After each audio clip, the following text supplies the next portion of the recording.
नमस्कार प्रिय विद्यार्थियों, मैं डॉक्टर येशु कीर्ति हजारे आप सभी का स्वागत करती हूँ।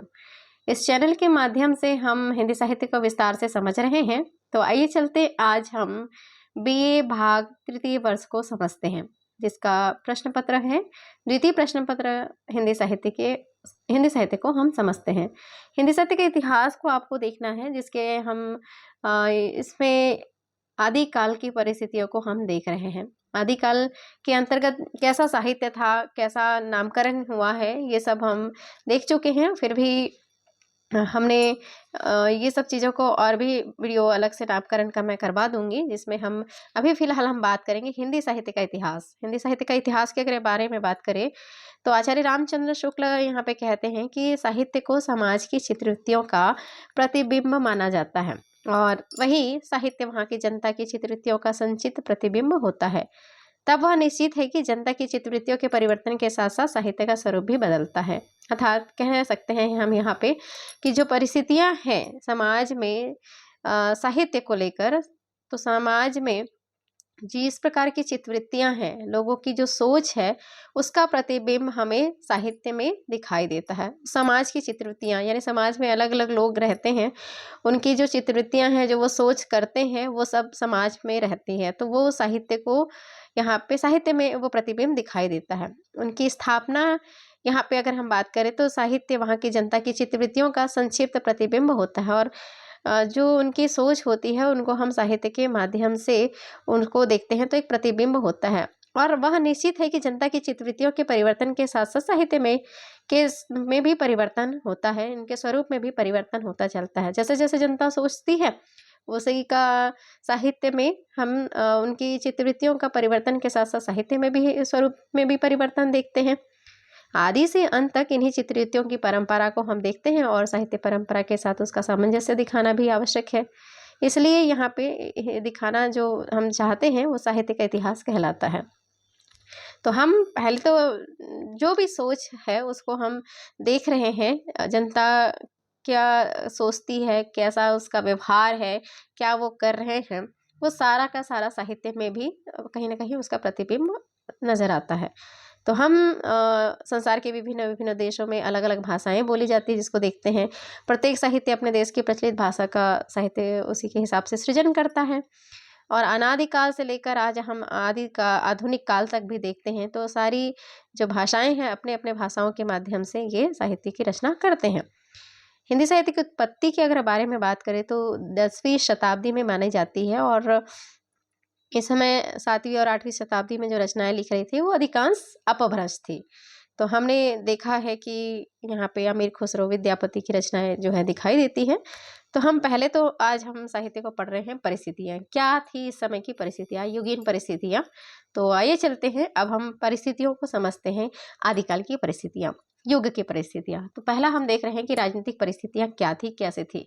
इस समय की परिस्थितियाँ जब हम बात करते हैं तो राजनीतिक दृष्टिकोण से अगर बात करें तो बहुत ही उथल पुथल था, बहुत संघर्ष का समय था, बहुत परिवर्तन भी हो रहे थे, क्योंकि इस समय राजा जो है हर्षवर्धन का शासनकाल था, और जो कि 7वीं शताब्दी में उत्तर भारत में एक शक्तिशाली जो राजा हर्षवर्धन थे, उनका साम्राज्य शासन यहाँ पे कर रहे थे, बहुत ही शक्तिशाली थे।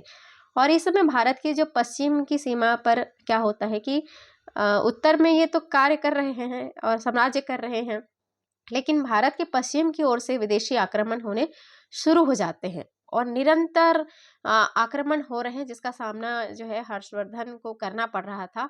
एक समय ऐसा आता है कि ये जो साम्राज्य है वो निर्बल हो जाता है। जैसे आप छावा मूवी अगर आपने देखी होगी, तो शंभू किस तरह से बहुत ही शक्तिशाली थे और साम्राज्य का शासन बहुत अच्छे से चला रहे थे, लेकिन अंत में औरंगजेब के द्वारा किस तरह से उनको निर्बल बना दिया जाता है, इसमें हमने देखा है। आप देखते हैं तो 7वीं शताब्दी की बात अगर करें तो उसके अंत में सम्राट जो है हर्षवर्धन की मृत्यु भी हो जाती है, और इसके उपरांत ही पूरा साम्राज्य टूटकर छोटे छोटे राज्यों में पड़ जाता है। वहीं दूसरी ओर ये 7वीं शताब्दी की बात आती है। वहीं दूसरी ओर अगर हम 8वीं शताब्दी से लेकर 13वीं शताब्दी तक की बात करें तो इस समय जो विदेशी आक्रमण हो रहे थे, यहाँ मुस्लिम साम्राज्य की स्थापना होने लगी थी। विदेशों के बाद मुस्लिम साम्राज्य की स्थापना होने लगी, और इसके साथ जब मुस्लिम जब थे तो इस समय पृथ्वीराज चौहान का नाम आता है।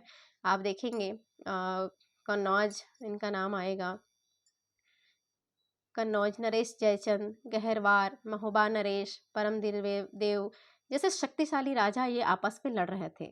मतलब हर्षवर्धन के बाद अब पृथ्वीराज चौहान आते हैं, कन्नौज जी आते हैं, कन्नौज नरेश जयचंद आते हैं, गहरवार आते हैं, और ये आपस में क्या कर रहे थे, मुसलमान जो थे ये लड़ रहे थे। इसलिए अंत में क्या होते हैं, ये पराजित भी हो जाते हैं। हिंदी साहित्यकार रासो साहित्य इन्हीं राजाओं के अतिशयोक्तिपूर्ण वर्णन दिखाई देता है। मतलब इस समय हम कह सकते हैं कि रासो जो है साहित्य यहाँ पे आ चुका था, और इसी में समय में युद्ध वर्णन, अतिशोक्तिपूर्ण वर्णन, श्रृंगार वर्णन, ये पूरा साहित्य इस समय आदिकाल में लिखा जा रहा था। क्योंकि हम जानते हैं कि राजा जो है आदिकाल में जो है युद्ध प्रभावित जीवन मतलब इतना युद्ध किया जा रहा था कि विदेशी जो है आक्रांताओं के अत्याचार के साथ साथ युद्धकामी जो देश राजाएं हैं वो अत्याचार का क्रम बढ़ता चला जा रहा था। परस्पर लड़ने लगे थे लोग एक दूसरे के साथ, है ना। तो प्रजा पीड़ित होने लग गई थी, और जो हम देखते हैं कि जनता में एक ऐसे वर्ग का उदय हुआ जो साहस और वीरता के साथ लड़ते हुए जीना चाहता था। तो एक तरफ हम दूसरी तरफ अगर बात करें तो ऐसा वर्ग पनप रहा था जो विनाश लीला देख देख कर संसार में बातें हैं उसको सोचने लग गए थे। गृह कला, विद्रोह, आक्रमण, युद्ध के का वातावरण को देखकर ऐसा जीवन लोग बना लिए थे। तो एक कवि जो होते हैं वो आध्यात्मिक जीवन की बातें करता था, दूसरी ओर मरते मरते भी जीवन का रस भोग लेना चाहता था, है ना। तो इस तरह की बातें चलती है, जो तलवार के गीत गाकर गौरव के साथ जीना चाहता है। और यही राजनीतिक परिस्थितियों का एक विचित्र देन भी देखते हैं कि यहाँ पे हठ योग से लेकर आध्यात्मिक की बात जो है उपदेश तक चलती है। दूसरी ओर हम ये भी देखते हैं कि ईश्वर की लोक कल्याणकारी सत्ता की बात विश्वास करने में भी बात आती है। लड़ते लड़ते जीने और संसार के सरस बनाने की भावना होती है वो साहित्य रचना में मूल रूप से दिखाई देता है। तो हमने समझा कि हर्षवर्धन के दरबार में जो संस्कृत कवि होते थे या पंडितों से भरा होता था। इस समय अपभ्रंश और जैन जो भाषा, वो कवियों का उस समय कोई प्रोत्साहन नहीं मिलता था। किंतु होता ये था कि राजपूतों को राजधानियां स्थापित हो जाने के बाद वो अपने लोक भाषा का आदर बढ़ाने लगे थे। जैसे हम बात करें कि जो राजा के दरबार में जो कवि होते थे उनको उनके पराक्रमी, साहसी, शौर्य, इन सब को देखकर वो रचनाएं कर रहे थे। और यही परिस्थितियां इस समय हम आदिकाल में देखते हैं। आदिकाल के अंतर्गत जो परिस्थितियां राजनीतिक थी वो देख रहे थे। तो हम कुल मिलाकर कह सकते हैं कि इसलिए अंत में ये पराजित भी होते हैं। बहुत शक्तिशाली थे लेकिन आपस में लड़ रहे थे और अंत में पराजित भी हो जाते हैं। तो हमने देखा कि इस समय जो रासो साहित्य है वो ज़्यादातर यहाँ पे दिखाई देता है। तो कलह विद्रोह का समय था, और कलह विद्रोह और समय समय पर होते रहने वाले युद्धों का समय था। इस तरह से हमने इस राजनीतिक परिस्थितियों को समझा है। एक कथन मुझे याद आ रहा है इस समय, हजारी प्रसाद द्विवेदी का। कहते हैं वे बाहर से बुला बुलाकर अनेक ब्राह्मण वंशों को दान देकर काशी में बसा रहे थे। संस्कृत को उन्होंने बहुत प्रोत्साहन दिया। तो इस तरह का कथन ये हजारी प्रसाद द्विवेदी का है। और इस प्रकार उचित प्रोत्साहन और अभाव की लोक भाषा के कवियों को काव्य रचना के अनुकूल वातावरण नहीं मिलता, और फिर धार्मिक प्रवृत्ति जागती है। तो आइए चलते हैं अब हम धर्म और राजस्व से मुक्त रहकर कविता करने वाले कवियों की प्रतिभा के विकास के लिए उचित वातावरण नहीं रह पा रहा था, तो उसको भी हम देखेंगे। अब हम सामाजिक परिस्थितियों को देखते हैं कि समाज की परिस्थितियाँ इस समय कैसी थी। इस समय जो समाज है अनेक विभिन्न वर्णों में, जातियों में विभाजित हो गया था। बहुत सारे धर्म के लोग, जाति के लोग रह रहे थे, और सामाजिक जो रीति रिवाज होते हैं, विधि विधान, उसके पालन का बहुत ही कट्टरता के साथ यहाँ पे चल रहा था। समाज में ऊंच नीच अनेक प्रकार के जो लोग हैं वो यहाँ पे निवास कर रहे थे। नीची समझे जाने वाली जो जातियाँ होती थी उनके साथ शोषण, अत्याचार, बहुत सारे उनको यातनाएं सहने पड़ रही थी, और बहुत परेशान रहते थे। और शिक्षा केवल हम देखते हैं कि शिक्षा जो है वो उस समय भी उच्च वर्ग के लोग तक ही सीमित थी और सामान्य जनता जो है बहुत अशिक्षित थी और पीड़ित रहती थी। समाज में सिद्धों का प्रभाव भी बहुत बढ़ रहा था।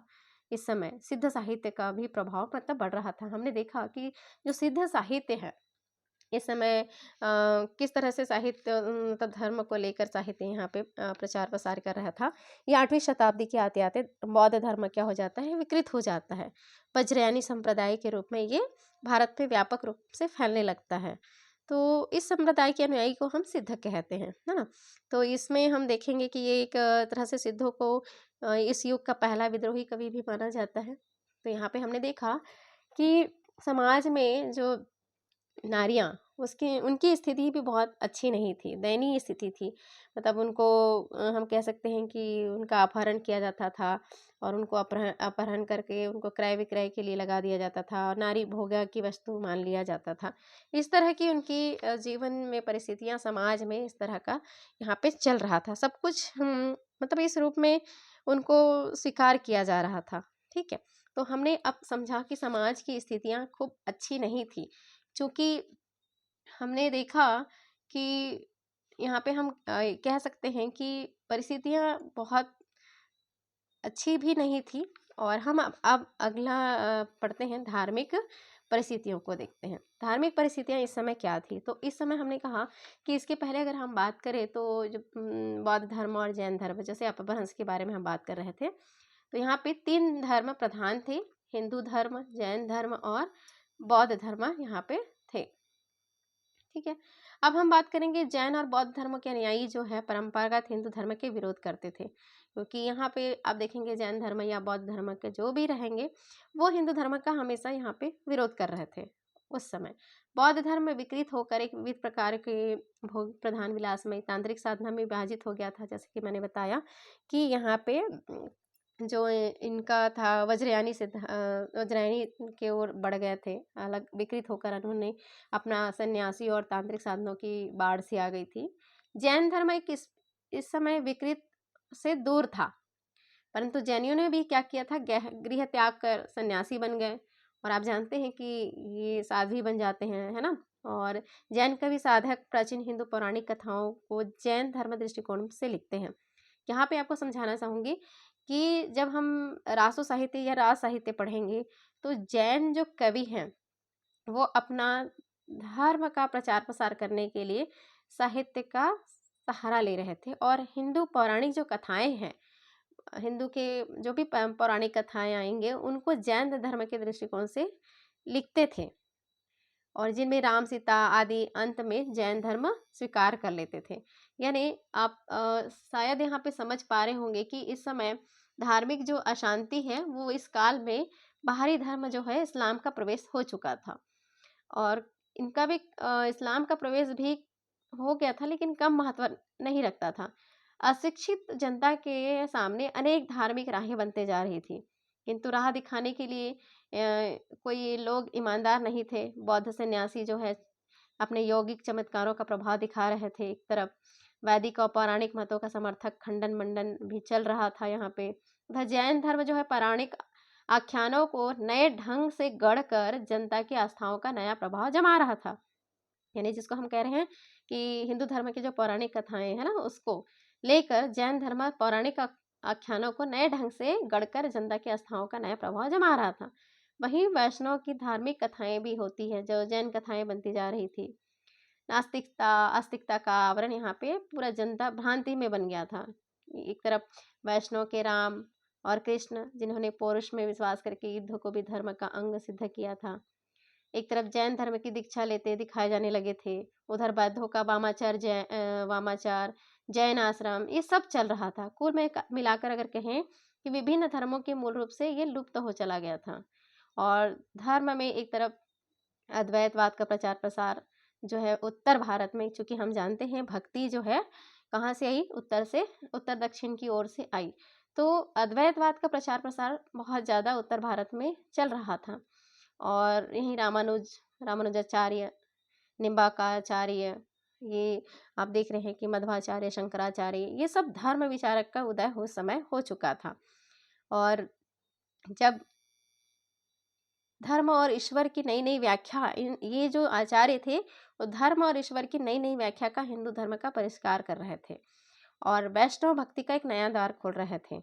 तो इस समय रामानुजाचार्य ने, यहाँ पे हम देखें कि वैष्णव भक्ति को ज़्यादा महत्व दे रहे थे उत्तर दक्षिण की ओर। ये कैसे कैसे आए उसके बारे में हम जो भी आचार्य हैं उनका हम अलग से वीडियो बनाकर आपको जानकारी देंगे। इसमें नवीन भक्ति धारा जो होती है वो आगे चलकर भक्ति साहित्य का उदय होता है और हम यहीं पे देखेंगे कि विभिन्न संप्रदाय, विभिन्न धर्म और उप संप्रदायों के पारस्परिक संघर्ष यहीं से प्रारंभ होता है और इसी के बाद से ही जो है भक्ति काल प्रारंभ होता है। थोड़ा सा अगर हम बात करें, एक और पॉइंट्स रह जाता है आपकी सांस्कृतिक परिस्थितियों को लेकर। तो सांस्कृतिक परिस्थितियाँ, अगला पॉइंट्स आप लिखिएगा सांस्कृतिक परिस्थितियाँ, यानी संस्कृति जब भारतीय संस्कृति जो होती है वो चरम शिखर पर थी। इस समय भक्ति काल को अपना दायित्व सौंप गया था। भारत में मुस्लिम संस्कृति यहाँ पे दिखाई दे रही थी। आदि काल में दो संस्कृतियाँ यहाँ पे हास परिहास के ऊपर चल रही थी। तो भारत में मुस्लिम संस्कृति भी थी जो यहाँ की विभिन्न जातियों, मतों, आचारों विचारों पर बहुत लंबा समय से ये चल रहा था, तो उनका भी प्रभाव यहाँ पे दिख रहा था। हर्षवर्धन का जो हम विशाल साम्राज्य देख रहे हैं तो वो भी हिंदू धर्म, उनकी संस्कृति को एकता का आधार यहाँ पे दिया जा रहा था। तो इस आधार पर हम कहें कि छोटे मोटे भेदभाव अस्त हो चले थे। तो इस समय मंदिर जो है, मंदिरों का निर्माण बहुत ज़्यादा किया जा रहा था। तो संस्कृति के लिए हम इसको कह सकते हैं, जैसे संगीत, चित्र, मूर्ति, ये सब कलाओं में जाति गौरव की भावना अभिव्यक्त होती है। मूर्ति बनाए जा रहे थे और संगीत का वर्णन हो रहा था। स्थापत्य की बात अगर करें तो इस क्षेत्र में भी बहुत ज़्यादा हो रहा था आदिकाल के समय में। 1000 अब देखेंगे कि जब हम रामचंद्र शुक्ल के अनुसार से अगर हम बात करते हैं, क्योंकि 1050 से 1375 संवत की बात हम कर रहे हैं, तो वीरगाथा काल जो चल रहा था, तो इस समय हमने देखा कि भुवनेश्वर, खजुराहो, सोमनाथपुर, कांची, पुरी, ये सब जो स्थानों पर अनेक भव्य मंदिर आदिकाल में ही बनाए जा रहे थे। आबू का जैन मंदिर हम बात करें, और इस तरह से भारतीय स्थापत्य में बहुत ज़्यादा एक बनाया जा रहा था, मंदिर बनाए जा रहे थे, धार्मिक संस्कृति को लेकर कार्य किया जा रहा था। तो यहाँ पे हम देखेंगे कि धर्म की व्यवस्था में जो स्थापत्य की यहाँ पे मंदिरों का निर्माण किया जा रहा था। और हम एक तरह से अगर हम बात करें कि जैसे इतिहासकार जो है, हम इनके बारे में जानते हैं। एक अरबी इतिहासकार है अल बरूनी। इस समय भारतीय कलाओं में धार्मिक भावनाओं की ऐसी व्यापक अभिव्यक्ति देखकर वो चकित रह गए थे और वो कहते हैं, क्या कहते हैं देखिएगा, सुनिएगा, वे हिंदू कला के अत्यंत उच्च सोपान पर आरोहण कर चुके हैं। हमारे लोग मुसलमान जब उन्हें मंदिर आदि को देखते हैं तो आश्चर्यचकित रह जाते हैं। वे ना तो उनका वर्णन कर रहे थे और ना वैसा निर्माण कर सकते थे। इस तरह की बात यहाँ पे देखते हैं। जैसे महमूद गजनवी की बात अगर हम करें तो महमूद गजनवी भी भारतीय संस्कृति की श्रेष्ठता पर बड़े मुग्ध हो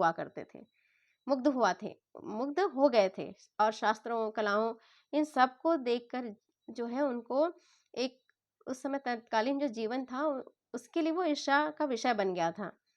क्योंकि देश में भाग्य विडंबना यही रही थी कि जब महमूद गजनवी आए तो किस तरह से उन्होंने वातावरण को यहाँ पे बनाया हुआ था। तो हमने यहाँ पे देखेंगे कि महमूद जो गजनवी है और या राजपूत राजाओं का जो प्रतिरोध है वो कुल मिलाकर यहाँ पे दिखाई दे रहा था। तो हम देखते हैं कि उत्सव भी इस समय मनाए जा रहे थे। मेले, परिधान, विवाह, मनोरंजन, ये सब जो थे मुस्लिम रंग में मिल गया था। संगीत, चित्र, वास्तु, मूर्तिकला, एक ऐसा पर्दा मिलता है जिसके हम अंदर देखेंगे कि भारतीय परंपरा भी धीरे धीरे क्या हो रही थी, क्षय हो रही थी। तो कुल मिलाकर हमने देखा कि इस समय चित्रकला भी हो रहा था। यानी जैसे इस समय स्थापत्य कला की अगर मैं बात कर रही थी तो ऊंची ऊंची मीनारें, जैसे कुतुब मीनार है ना, ये मस्जिदों, यहाँ पे आदि का गहरा प्रभाव दिखाई देता है। तो ये हम कह सकते हैं कि इस समय संस्कृति का प्रभाव भी दिखाई दे रहा था। साहित्यिक वातावरण कैसा था, एक अगला बिंदु है साहित्यिक वातावरण। मैंने इस पीडीएफ में अटैच नहीं कर पाई हूँ, तो दो रह गया था, संस्कृति और साहित्यिक वातावरण। साहित्यिक रचना के जो हम बात कर रहे थे, जैसे यहाँ पे जो साहित्य है 9वीं से 11वीं शताब्दी तक कन्नौज और कश्मीर संस्कृत साहित्य की रचना यहाँ पे था।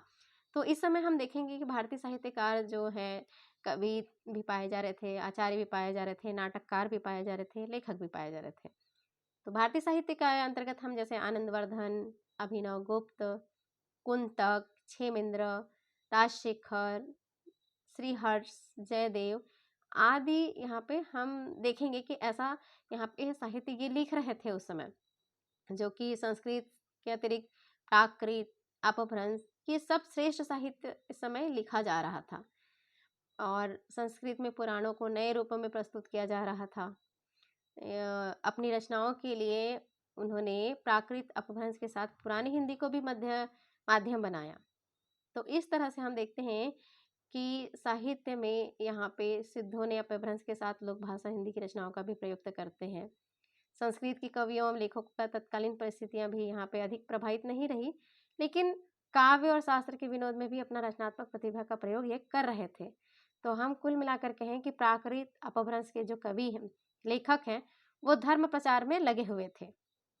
इसलिए धर्म प्रचार के लिए लगे हुए थे। तो सिद्ध साहित्य, यहाँ पे नाथ साहित्य आप देखेंगे इस समय, तो इन रचनाओं का सहायक एक बना हुआ था और केवल हिंदी में ही इस काल की ऐसी भाषा थी जिसमें तत्कालीन परिस्थितियों की प्रतिक्रिया प्रत्यक्ष और अप्रत्यक्ष रूप से यहाँ पे दिखाई देती है।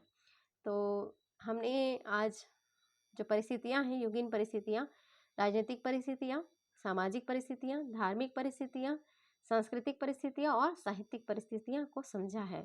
तो मुझे उम्मीद है कि आपको युगीन परिस्थितियाँ विस्तार से समझ आई होंगी। आज के लिए इतना। बहुत बहुत धन्यवाद मेरे वीडियो को सुनने के लिए। शुक्रिया।